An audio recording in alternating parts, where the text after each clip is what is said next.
All right.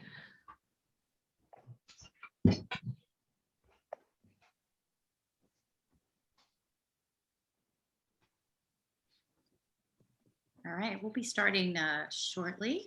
I'll actually wait for Tina to give me the go-ahead. A little easier for her to let me know what's going on in Zoom with my screen being shared.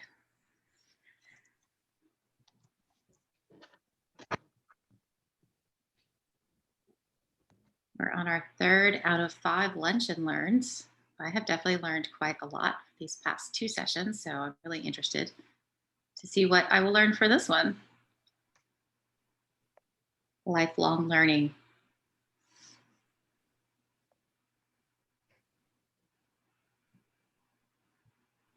All right, and our resident archaeologist, Cece, has joined us as well. So she's on there as a panelist.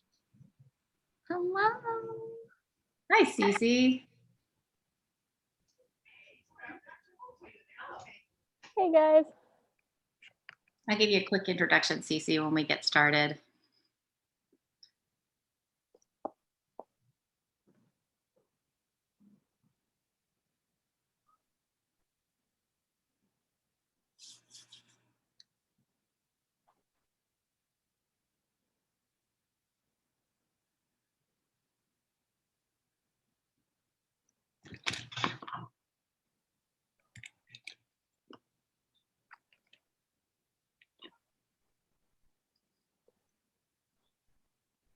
All right, are we ready to go, Tina?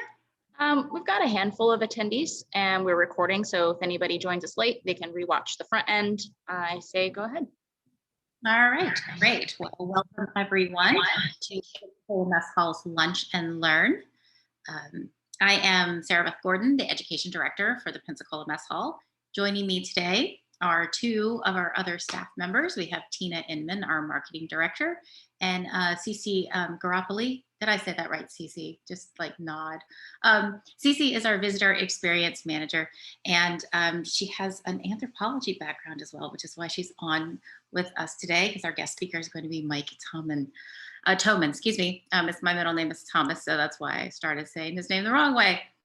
All right, just to let you know, this is, we're going to be talking to Mike. He is from the Florida Public Archaeology Network and speaking with us about the Heritage Monitoring Scouts.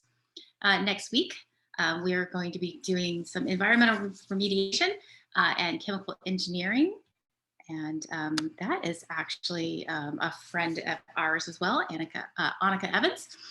And then on May 28th, Christian Wagley from 350 Pensacola and the Healthy Gulf with the local climate action. Christian actually wears a lot of hats, just like probably many of us do these days, working from home. Oh, well, my mouse is going a little fast. So let me just give you a quick agenda of what we're going to be doing today. We want to tell you a little bit about what's new at the mess hall. If you can see Tina, you can see that Tina is actually in the new mess hall at our new location. I'll talk a little bit about that in just a moment. We're going to talk today about our Bring Back Science campaign. Then we're going to introduce Mike and let him get talking about all the things that Florida Public Archaeology Network is doing. And then talk about some ways to get involved and question and answer at the end. So during this, if you have any questions, please pop them into the chat or the questions section, and we'll ask those of Mike a little later, or even Cece or Tina or I if you have questions for one of us.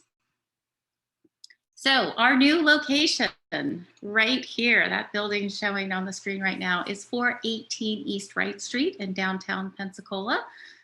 And it may look like it's ready to go, but it's not. In fact, just 2 days ago, I think Tina's going to be moving some things around. I'm going to actually stop sharing my screen for just a moment so that you can see. So Tina, I'm going to pin Tina for just a moment so you can see that hole in that wall, that doorway was not there. It was put in on Wednesday. So renovation of a new space requires time. It requires money. The whole place was a very drab tan. In fact, you can see a little bit of it behind Tina. And we had volunteers, some great team volunteers last week, help us not only with gardening, but with painting. We still have the other side that we need to paint. And so that we can open up on time, we end up ordering a movable wall system. So this building has a lot of renovations that need to happen. I'm going to have it so that Tina went to the other side. That's the other back part. Some bathrooms, some of the back end things. That'll be one of the camp rooms that you're seeing right now. And then Tina's going to keep walking through the other doorway that's there. And we have at least one of our exhibits in there. And that's going to be the new mess kit counter.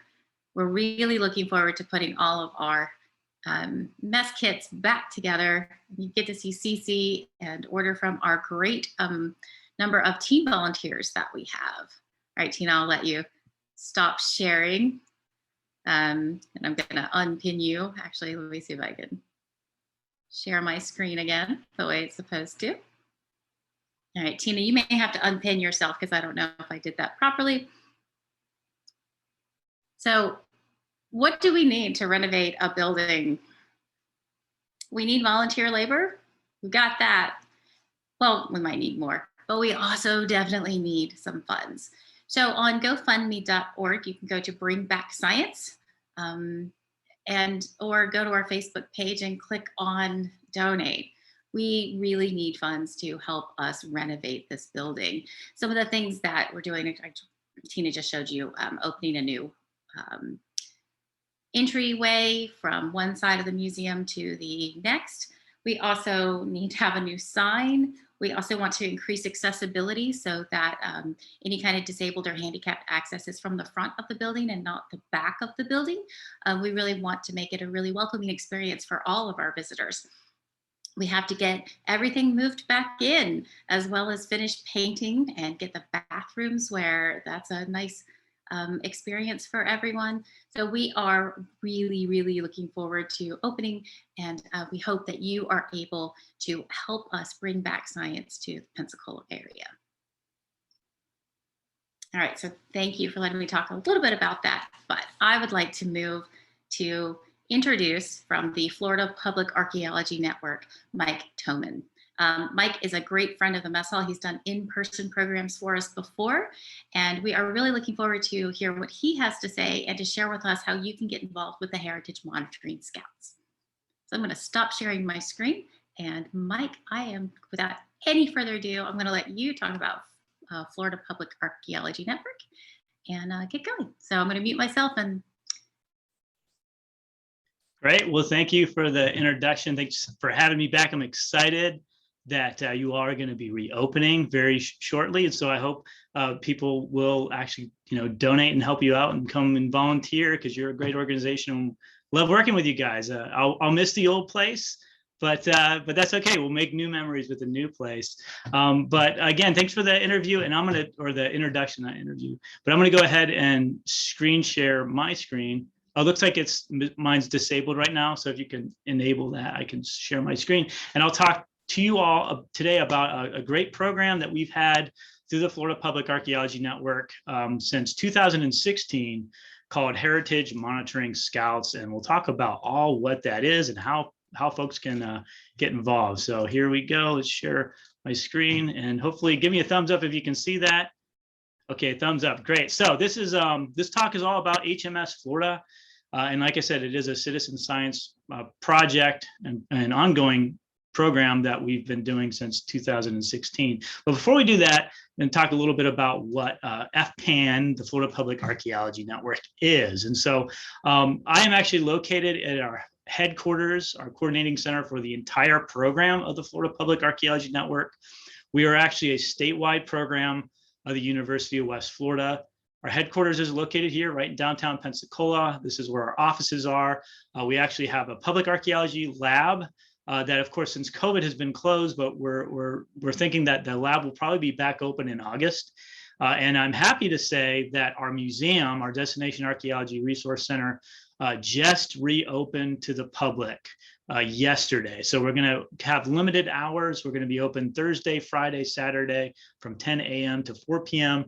But we're really excited to do that and have some programming actually start up soon. But we have offices located throughout the entire state, and we all do the same thing. And so our mission is to promote the protection and public appreciation of Florida's archaeological resources. And we do that in a lot of different ways, but we're broken up, as you can see, into different regions. And so we're here in the Northwest region. So our office is really responsible for all the public outreach and education from basically here all the way to essentially where Apalachicola is at and everything north of the state line. So it's a pretty big area to cover, but we get around a lot. But our organization, we focus on really 3 different things. I mentioned outreach and education, and we do a lot of different activities, from giving talks like this to going into classrooms to field trips to all sorts of programs for adults and kids and events. We do lots of different stuff. Best way to find out what we have going on here in the Northwest region is to go to our FPAN Facebook page. We have a Facebook page. Just go to Florida Public Archaeology Network Northwest, and that's it. And you'll see all the events that we've got going on there. You can also go to our website, which is fpan.us. The other things we do, though, is assist local governments. So if a local government has a need for trying to get some city ordinances passed to like protect historic or archaeological resources, we can do that. We can assist them in multiple other ways as well. And we also assist Florida's Division of Historical Resources, or DHR. And we do that in various ways. Sometimes it's just a matter of they want us to go check out, someone's reported like a shipwreck on the shore and they need us to go check it out, and we'll do that. And then more recently, it's really been with Heritage Monitoring Scouts through a grant that we got in 2019 that we're just wrapping up now, and I'll talk a little bit more about that as we go further into this talk. So we do a lot of different things, but most of what we do is really public outreach and education. I mentioned Heritage Monitoring Scouts, and Heritage Monitoring Scouts again started in 2016.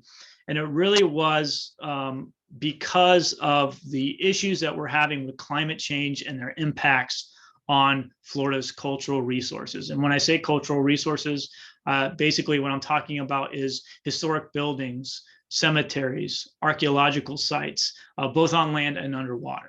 And so what we're seeing is the global warming of the climate and the impacts of sea level rise and flooding and erosion are going to really, and actually we're already seeing it impact these resources. And the question is, what can we do about it?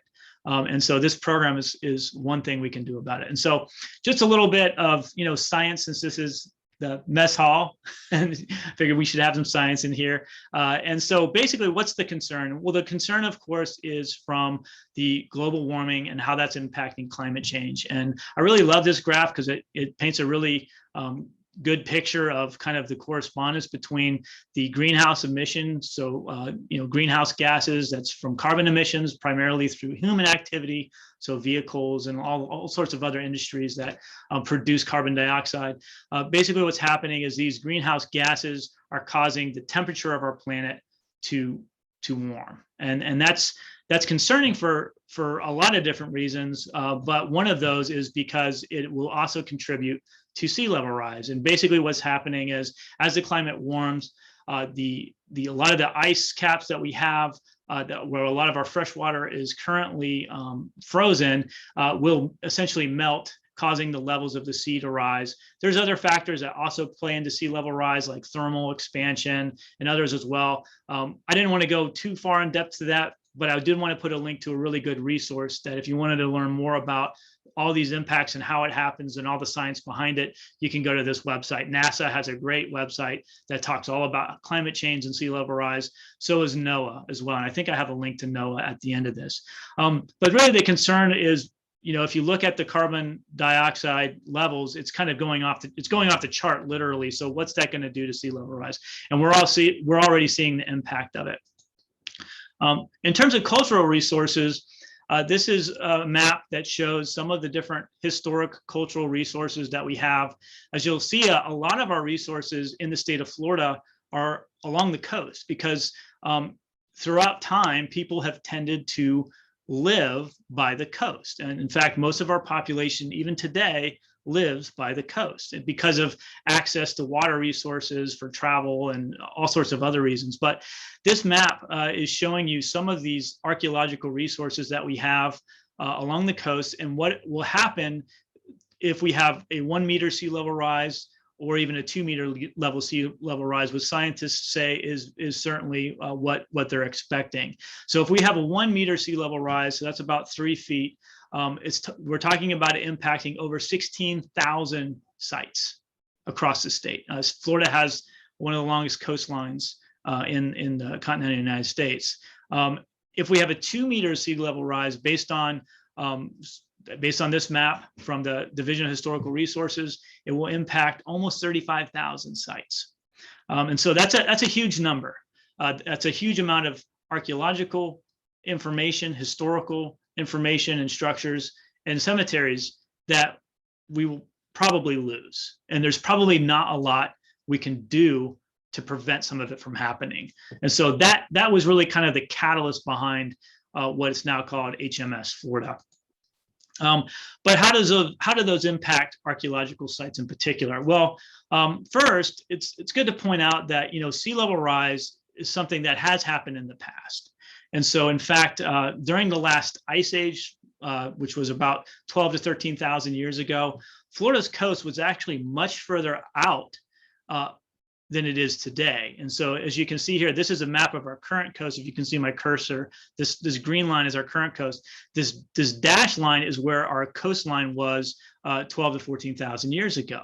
And in fact, that's one reason why we're actually finding archaeological sites that are submerged in the Gulf of Mexico, not just shipwrecks, but actually settlements, like land settlements that used to be on land, but have since been submerged underwater.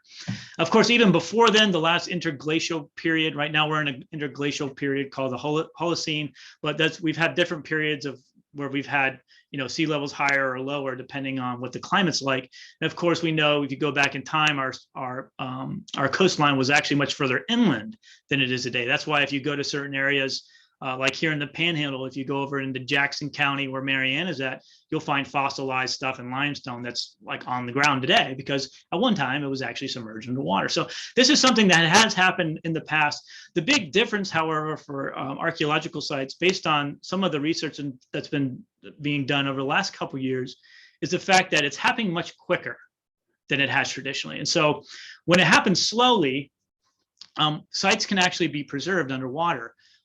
Some of you might be familiar with a couple years ago, it was all in the news, and National Geographic did a story about it, but there's a site right off the coast of Tampa called Minnesota Key, and it's an 8,000-year-old Native American burial site that's about a mile into the Gulf of Mexico offshore.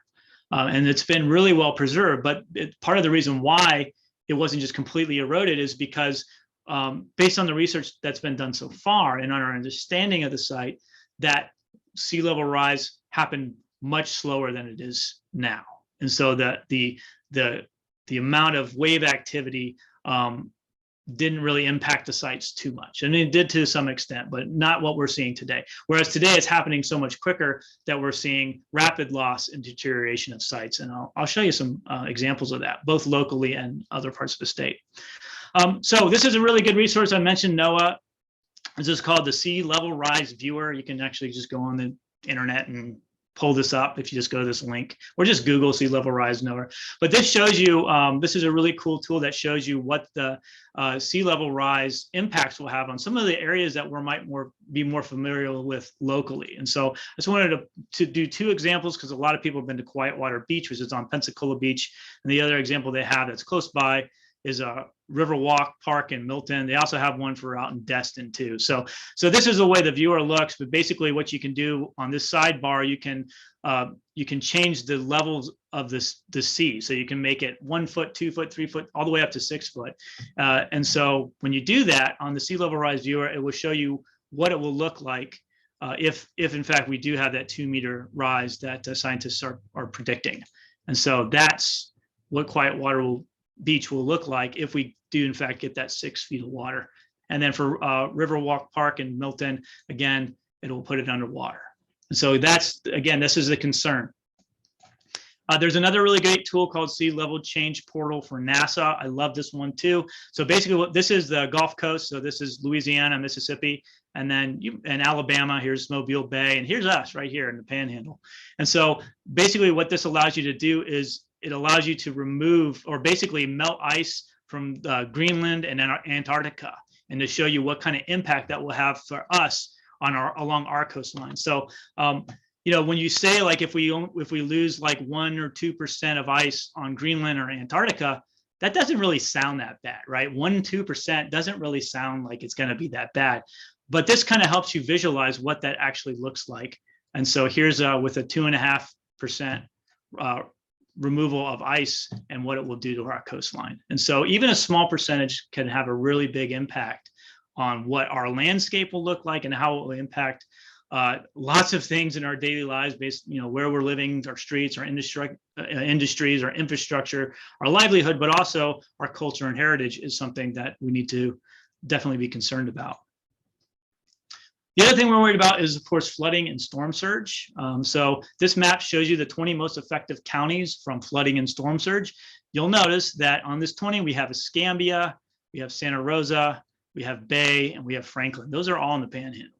And so, of course, flooding is going to cause a whole lot of issues, and it already is. We're seeing king tides down in Miami more frequently that are causing lots of problems. And so we're going to have to adapt and try to mitigate as much as we can.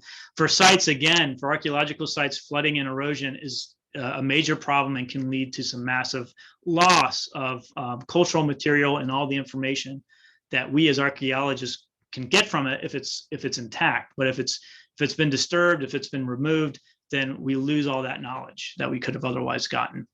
We're also worried about, because of global warming, we're concerned about more frequent hurricanes and much more powerful hurricanes. In fact, last year was the busiest hurricane season for the Atlantic on record. So it was the busiest on record. And what we're seeing is much more storm activity, much more powerful storms. And again, that will impact archaeological sites and historical sites. This is actually right after Ivan. This kind of shows you some of the destruction we can get from some powerful hurricanes and how that can change the landscape drastically. And so this is right after Ivan. As you can see, the water actually breached across the island. That was 2004. Of course, 2018, we had Hurricane Michael, and it devastated the area of Panama City and Bay County. In Hurricane Michael, and I'll mention this later, but it affects sites not just along the coast, but far inland, 100 miles inland. It's impacting sites. This is over on Port St. Joseph Peninsula State Park. This is this is like a day before Hurricane Michael. This is a day after it. Cut a pass right through it. And I think that, so you can see right here, this is the road, and that road is, or for a while was gone. I mean, you couldn't get to the other side of that particular island. So it can have drastic impacts as we get more powerful storms. We're going to see a lot more damage, and we already are, in fact. The other thing powerful storms can do is they can actually uncover archaeological sites like shipwrecks that are normally buried under the sands. This is something that has obviously been ongoing. Every time we get a major storm, a lot of times we'll get calls where people will say, hey, we found a shipwreck on the beach. This happens pretty frequently locally over on Gulf Islands National Seashore. But we're going to see more of this. And the problem with that is, as long as these shipwrecks are buried under the sand, they're actually pretty well preserved. But when they're uncovered through the storm activity, they're exposed to oxygen and sunlight, and people just like pulling, ripping pieces off of it. And so as we get more frequent storms, we're going to see more and more damage on some of these wrecks. This is over on Dog Island, which is just south of Apalachicola. And again, this was right after Hurricane Michael. And these are known shipwrecks. There's actually several shipwrecks here, but they were mostly uncovered there. And we did see some damage from that. I mentioned hurricanes impacting things far inland. This is in Mariana, Florida. This is about 60 miles from the coast inland. This is right after Hurricane Michael, and you can see this tree was completely uprooted in the historic cemetery. And so it's disturbed, it's destroyed a lot of these markers, or at least damaged them pretty severely. And it's very expensive to repair headstones, especially historic headstones. After Hurricane Sally, I'm actually vice president of St. Michael Cemetery Foundation.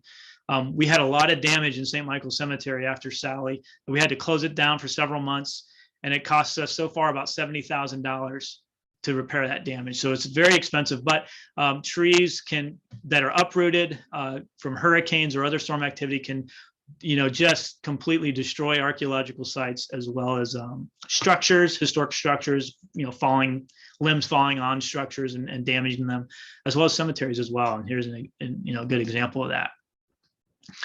So with all that said, there's obviously this is a problem. We can't save everything. What do we do about it? And the best thing that we can really do at this point is first we have to understand what is at risk.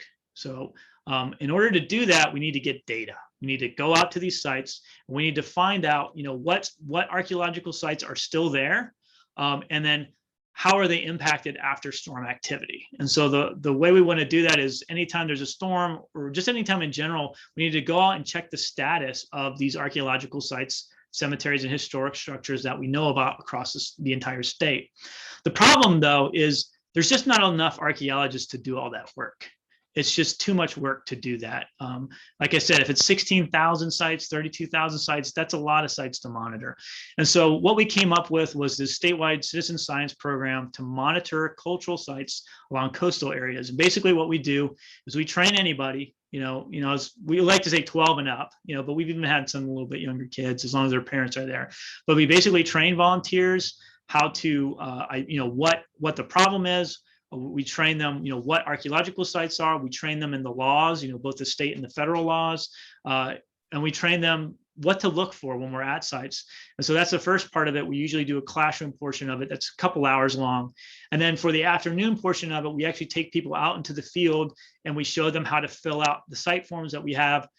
We show them how to properly document, take photographs of not only the site, but any artifacts that we might be able to observe on the surface.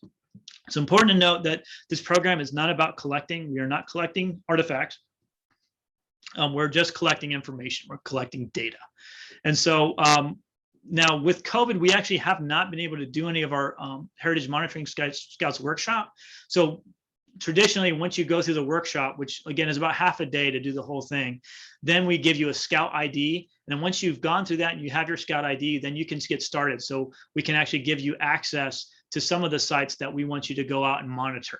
And again, we have sites throughout the entire state. So because we're a statewide organization, we can basically put this program on anywhere and get volunteers engaged and going out and monitoring some of these sites.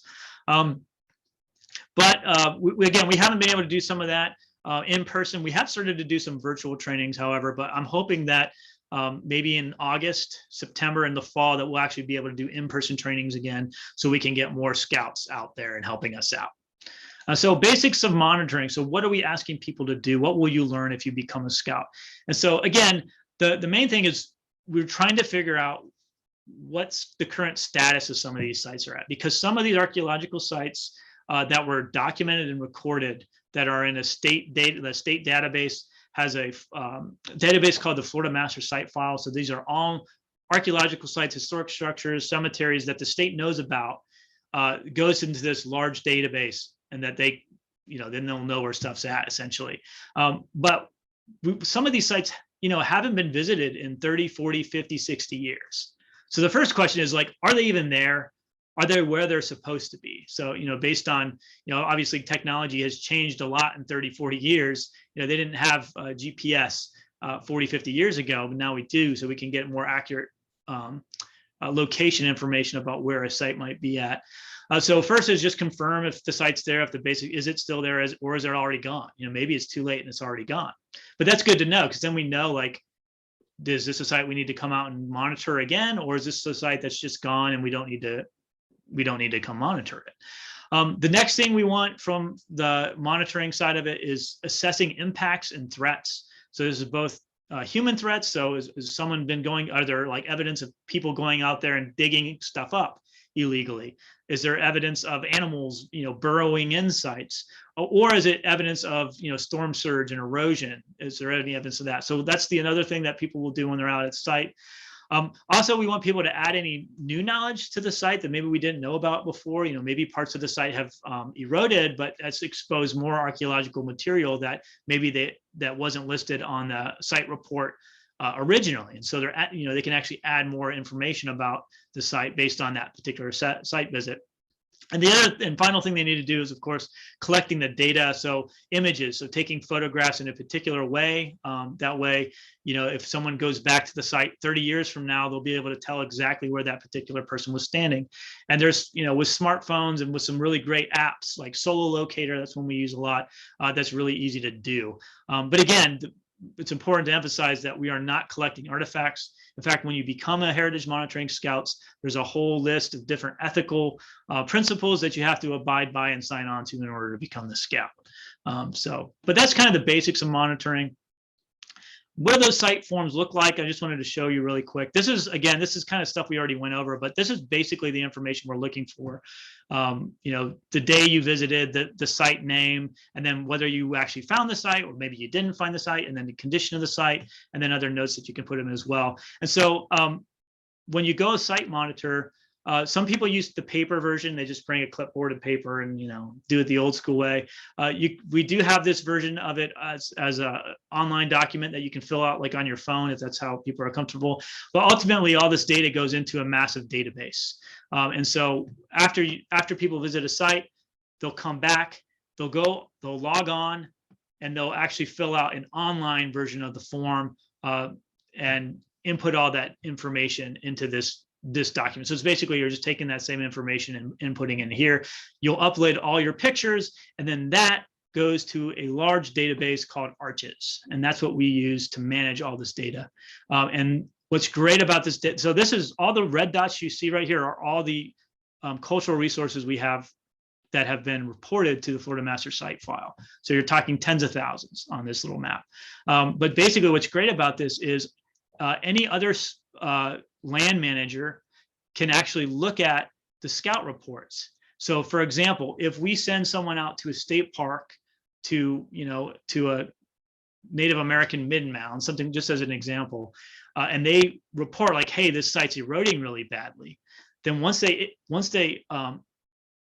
put that information in, once they actually put the report and submit it, then the land manager gets information that says, hey, this site's eroding really badly. And then they can go do what needs to be done. And so this is a great tool for land managers on state lands, and most of this is state lands, but also county, city, even federal properties. And we have worked with all of those for this program. So this is where all that data goes. And once we have a really good idea of which sites are threatened, when sites are not, then we can kind of start to figure out, where we need to start putting some of our resources and what to do next. But we got to get that information first. Okay, so just a little bit about Heritage Monitoring Scouts in action. So like I said, 2016, we launched the program, and I'll talk a little bit about that pilot program with some images. And so we've been doing it since 2016, training volunteers, going out monitoring sites. But in 2019, our office in St. Augustine received a grant from the Florida Division of Historical Resources. It was a special category grant for about $300,000. And basically the grant required us to monitor 500 sites across the entire state. And we had to use a laser scanner to scan 12 of those sites.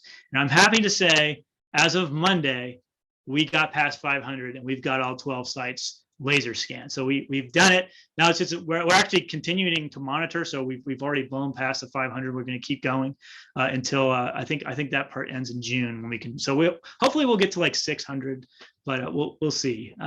But we've done a lot of that work. The last since January, we've been doing a lot of monitoring here locally in Northwest Florida.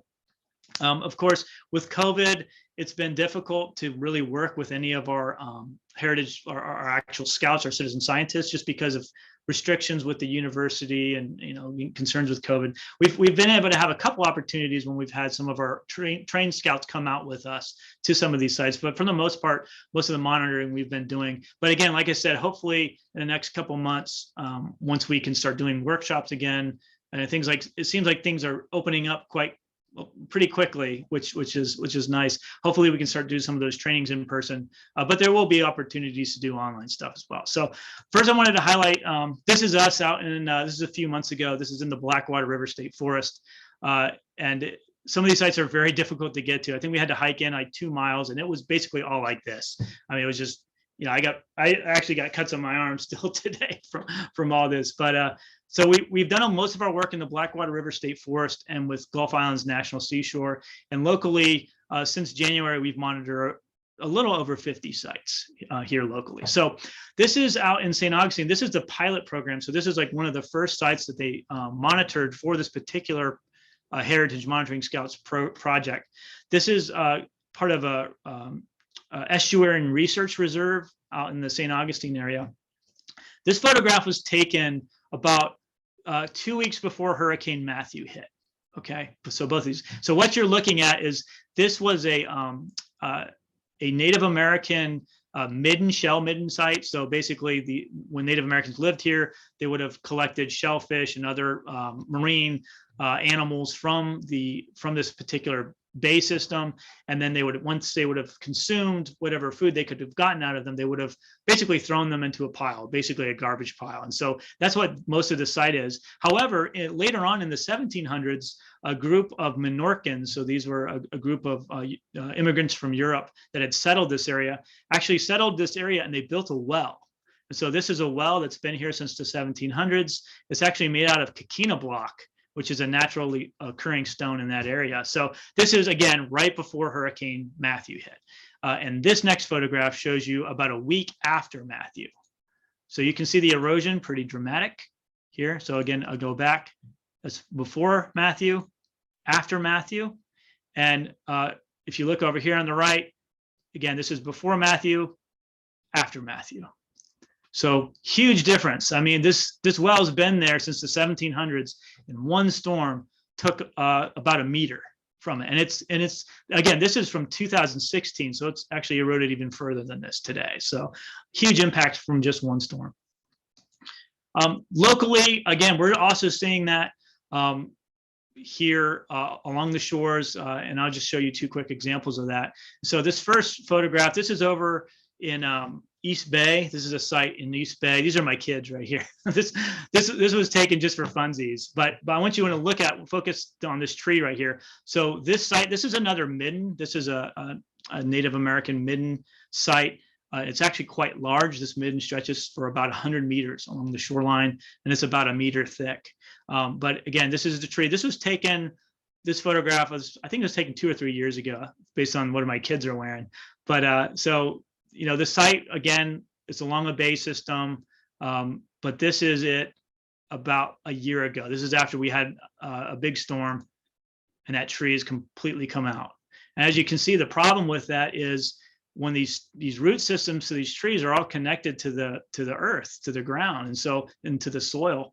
And so when these root mats are ripped out, all that archaeological material is pushed out too. And there was massive erosion. I don't have a picture of the erosion on here because I didn't have something to compare it with. But we're seeing quite a bit of this. And again, this is not on the beach. This is on the bay. And so that's, you know, that's not good. This is another site. This is on what's called Butcher Pin Bay. This is on Gulf Islands. I took this photograph 2 years ago. And the site, again, this is another pretty substantial Native American site that runs right about here. If you look closely, you'll see why I took this picture. Does anybody see the animal in this photograph? Yeah, you see it's right there. If you look closely, that's a black bear. And so we were actually walking up a couple of years ago, the University of West Florida had a field school. They were doing some archaeological excavations just up here on the other side. There's a bluff that goes up here, and the site was over here. And so we were almost to the site, and then we saw all of a sudden all this, you know, vegetation start moving, and then out came this big black bear, and she came right about to the water, and she turned, and we stopped, of course. She turned, looked at us, and then she ran back up there. So we were really concerned about the grad students doing excavations, but they were fine. But this is the site about 2 years ago, and here it is 3 weeks ago. So massive erosion. And so this is, again, we were out there monitoring because there had been some storm activity. I think a lot of this happened after Sally, but we went out there to document what had happened. And we just, I mean, it's just massive erosion, and all that stuff is lost. Throughout this monitoring, we find lots of different artifacts. Typically, when we find artifacts, they're artifacts that will last a really long time. So mostly pottery and ceramics. This is a Native American piece of pottery that we found just a few weeks ago, just laying on the surface. This is interesting. We did some monitoring on Gulf Islands National Seashore, Fort Pickens area. You would think like a barrier island that nothing would be left because it's so dynamic. But what we found is that some of these sites are actually really well preserved, even though it's on a barrier island, even though they have dealt with hurricanes. But I guess, you know, when people were living on the barrier island and putting settlements, they put it in the right place, you know, to try to avoid some of that. But this is a piece of Spanish pottery that dates from 1720s to the 1750s. And then more recent stuff, we find a lot of like things related to the turpentine industry dating from the late 1800s to the early 1900s, particularly out in the Blackwater Forest. We found a ton of this stuff. Basically, turpentine cups were used to collect tree sap from pine trees. They were basically just big cups with a hole in them, and they would cut grooves into the tree and allow that sap to run in these cups. Then they could collect the cups once they were full, and then they could process them into all sorts of naval stores, including turpentine. But typically what we find are things like this, you know, broken pieces of pottery, glass, pieces of metal, things that will last a long time. But we do find quite a bit of it on the surface from some of these sites that are still with us. Of course, a lot has already been lost through storm surge and erosion. The other thing that we've done, I mentioned a lot of laser scanning. So this is at that site I showed you with all the erosion with the bear on it. Actually, we were just out there on Monday or Tuesday. We went back out to the site because one of the questions is, you know, how do we document some sites like this that are just, you know, being, you know, we're going to lose it. It's just going to, you know, it's just a matter of time. So the best thing we can do is, you know, of course, monitor and document any artifacts we find by taking photographs and where we found them. But also, we have the technology now that we can, you know, use equipment to get, you know, down to the millimeter accuracy of these sites and get a digital record of that. And so this is one of our tools that we use. This is called a Faro laser scanner. It's a terrestrial laser scanner that's normally used to scan large buildings. So they use a lot of this in architecture to get really accurate measurements of buildings, and they can be quite large ones. But we're using it to document archaeological sites. And this is one of our grad students. This is Jeffrey, and he's using the laser scanner to scan the site. This was about a year ago, we scanned it.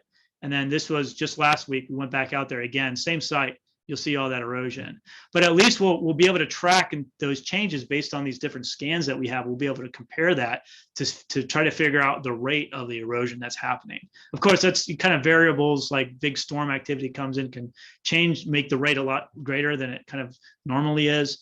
But at least we have that information. So this is just another way that we can try to document it before we lose it. And then at a glance, just really quickly, so far, since 2016, we've had 2,516 scout reports that have been submitted by our staff, by our volunteers. Currently, we have 800 active scouts across the whole state. And these are scouts that have actually monitored a site. You know, some people come to the training and, you know, they decide, you know, going around in the woods is not necessarily for them, especially in the summertime. But that's okay. But these are people who have actually monitored the site. This is one of our volunteers. This is Tom. He works in our lab, and this is actually out in a site in Bay County at Camp Helen State Park a few years ago. And then we've had over 970 site locations. So that's how many sites have actually been monitored. And out of those, 673 archaeological sites, 251 cemeteries, and 52 historic structures today. A lot of the archaeological sites, again, were really from just this past year, just us going out and for the grant and monitoring them. But we're looking forward to having some of these trainings again soon with some of our volunteers. And this is one of the last trainings we did. And you'll see, I think Tom's in there. There's Tom right there. So we have a lot of, sometimes our scouts, they love it so much, they'll come back, they'll do the training twice. They like it so much. So, and that's fine. We always like having people. But that's pretty much it. You know, that's kind of in a nutshell what HMS Florida is. It's a great project that we need help with. We need volunteers, and we can't wait to start working with some of our volunteers again.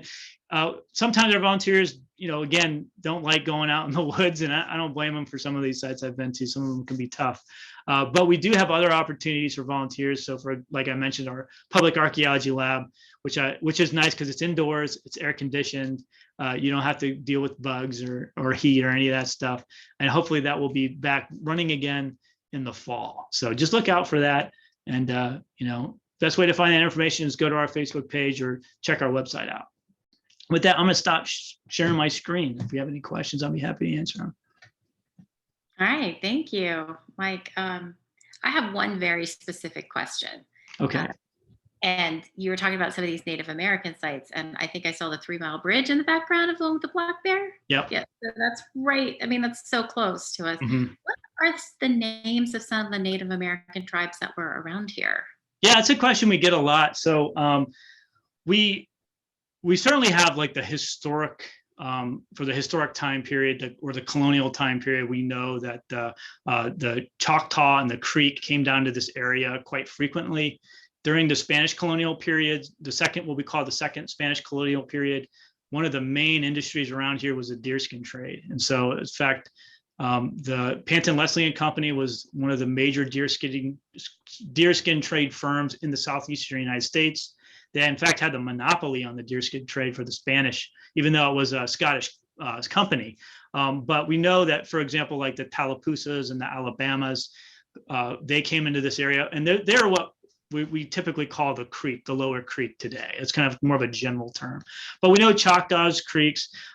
We also know from the Spanish, the first Spanish period, that we had several missions in this area. So we know that the Appalachians were living in this area. We know that a group called the Chiscas, the Yamazis. So this is 1700s, they lived here. Before that time period, it gets a little bit dicier in terms of like actual names that we have, because it mainly comes from the early Spanish invaders that came into Florida in the 1600s. And so we have to kind of rely on the ethnographic records. So this is what the Spanish wrote about other people. So, but we do have some names. So we have a group called the Pensacola that dates probably, there's some evidence that they probably came originally from Alabama, and then by this early 1600s moved in this area and settled. So that's Pensacola, spelled differently than the Pensacola that we spell today is a anglicized, corrupted version of that word. Okay. Before then, probably the earliest documentation for a name that we have comes from the De Soto expedition of 1539.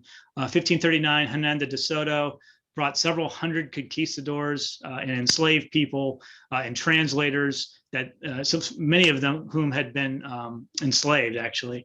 But one of his captains came into this area, a guy named Captain Maldonado, and he reported a very large Native American settlement along Escambia Bay or Pensacola Bay.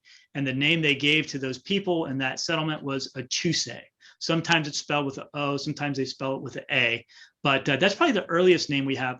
Going further back in time than that, we have to use basically what archaeologists have named these different groups, because we don't have a written record of what those particular people living 1,000, 2,000 years ago called themselves.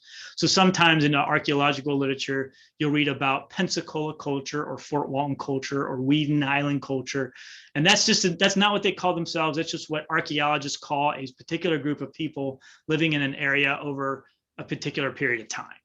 Okay. So it's a long answer, but there's been lots of different groups that have lived here. But probably what most people are familiar with are the Muskogean speaking people. So these are like the Creek. And in fact, I should mention too that, I think a lot of times when we talk about indigenous people, native people, we talk about in past tense, but they're still living around us today. I mean, they're not just on reservations in Oklahoma. Many of the groups were forcibly removed out of the eastern United States, including in Florida, to Oklahoma, but not all of them went. And so, for example, there is actually a federally recognized tribe in Alabama, just about an hour or two from here, north of here, called the Porch Creek. They're still there. We have, of course, the Santa Rosa Creek tribe here in Milton in Santa Rosa County. There's a group out in Bruce, Florida, called the Muskogee Nation of Florida, they're of course still here. And then the Perdido Bay tribe is still here as well. So they're still active members of the community, even though that history was, devastating to the population and culture in general, but they're still very much part of society. Thank you. I really appreciate that. I think I knew a little bit of that from when I grew up in Florida, but I didn't know nearly of many of those. And I should mention we had Seminoles in this area too. Yeah, Seminoles too. Okay. All right. I'm going to open it up to Cece. Do you have any questions that you were thinking of? I always write down tons of questions, so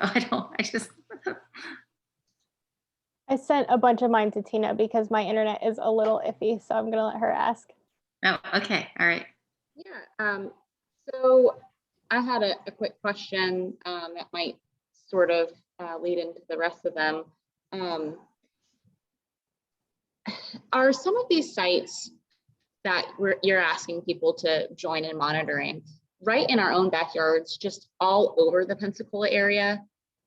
Is it really just right there, a short walk or short drive, and not necessarily going through all the bushes and getting cut up, but it's all around us, right? Absolutely. Yeah, that's a good point. And of course, like when we initially train people, we're not going to send you out into some of the places that we've been to, because I've almost, just this past month, I almost stepped on a diamondback rattlesnake, 2 cottonmouths. I've come across pretty big ones too. So safety's always priority. So our new scouts, we're going to send them to places that are easily accessible. A lot of times it's things like cemeteries, historic cemeteries. Like I showed in the pictures. I mean, we've got a lot of historic cemeteries around. Every community has a cemetery too, and a lot of them, some of them are not neglected. It's just the people that try to take care of it maybe don't have the training that's really, or the resources to really keep up with it. These sites are all over the place. Anywhere people lived, there's an archaeological site.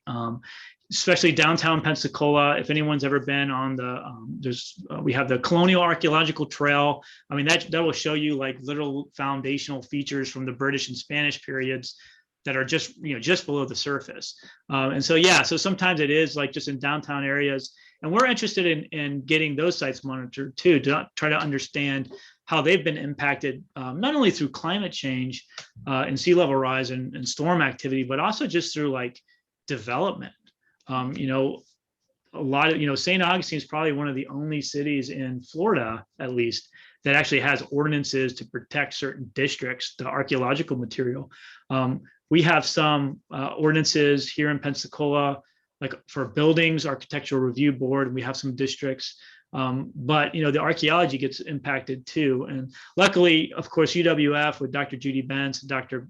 Elizabeth Benchley, they've been working with the city for 30, 40 years doing public archaeology down here. So I think there's a little bit more awareness of that downtown. But yeah, I mean, all those things we're concerned about. But you're right, absolutely.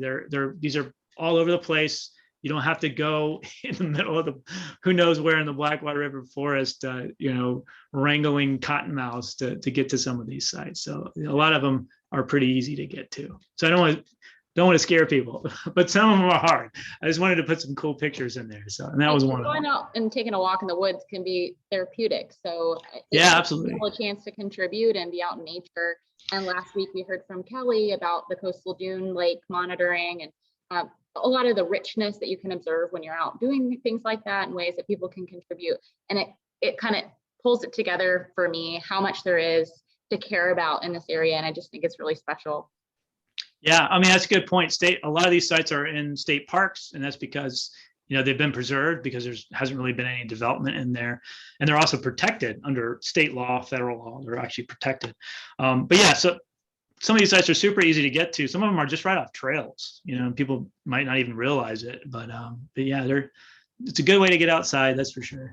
The photos that you shared along the bays that you said are historical sites, I don't know about Sarah Beth and CC and the rest of our attendees today, but I don't think I would have ever registered them as being historically significant.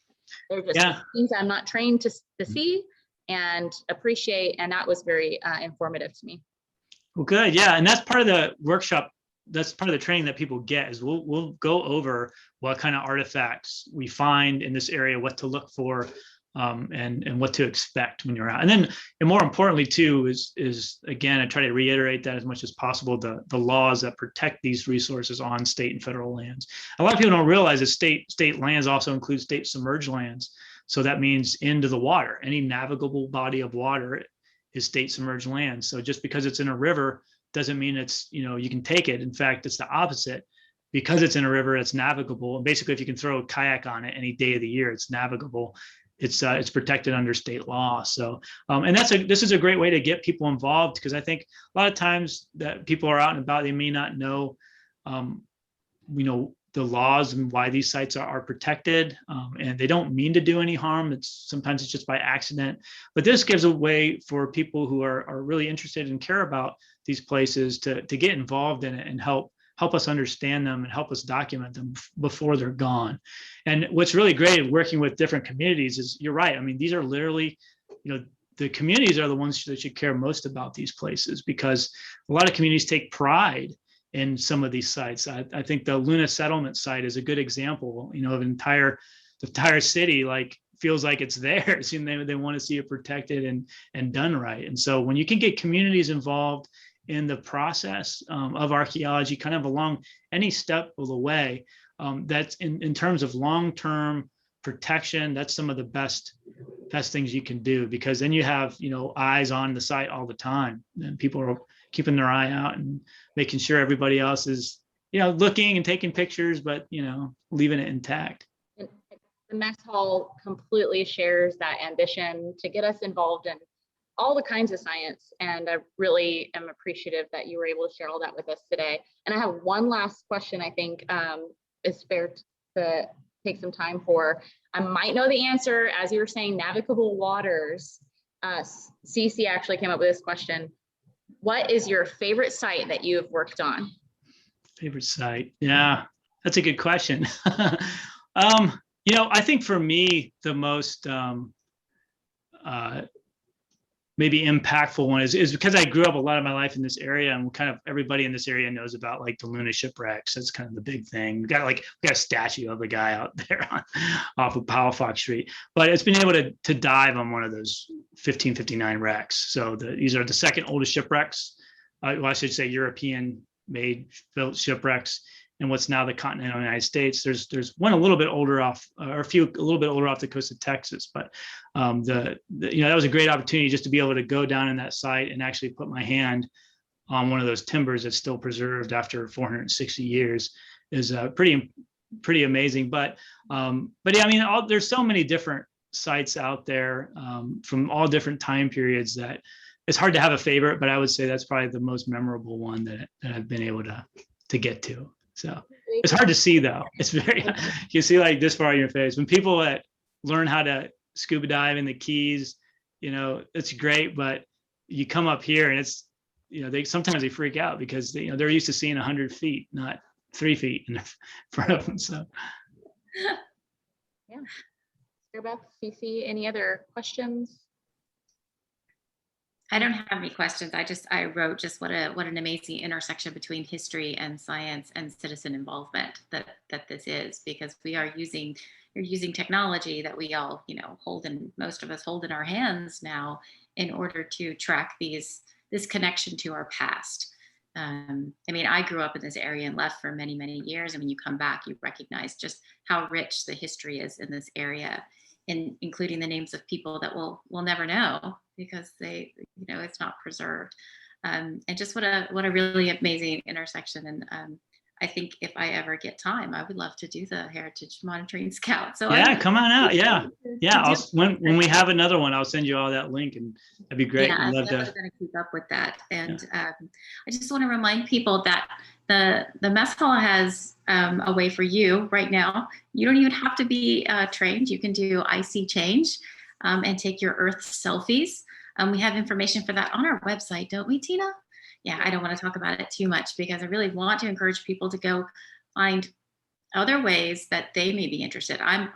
Well, if we're all interested in climate, you can also do Heritage Monitoring Scouts because there's a lot of reasons to care about what's going on with the climate. and how can we preserve not only our world, but our history and our connection to the past. So thank you, Mike, so much. I learned so, I have like a whole page of notes of things that I want to look up and go play around with and investigate more. So thank you so much. I can't wait to hear what everybody else does. And I hope you have a lot of people say that they want to do heritage monitoring scouts. That's why you say HMS, isn't it? HMS is easier, yeah. But thank you so much for joining us for Lunch and Learn. We'll be back next Friday with Annika Evans, and really appreciate it. And have a great rest of your day and a great weekend. Thank you. Yeah, it's been great. Bye. Bye, everybody.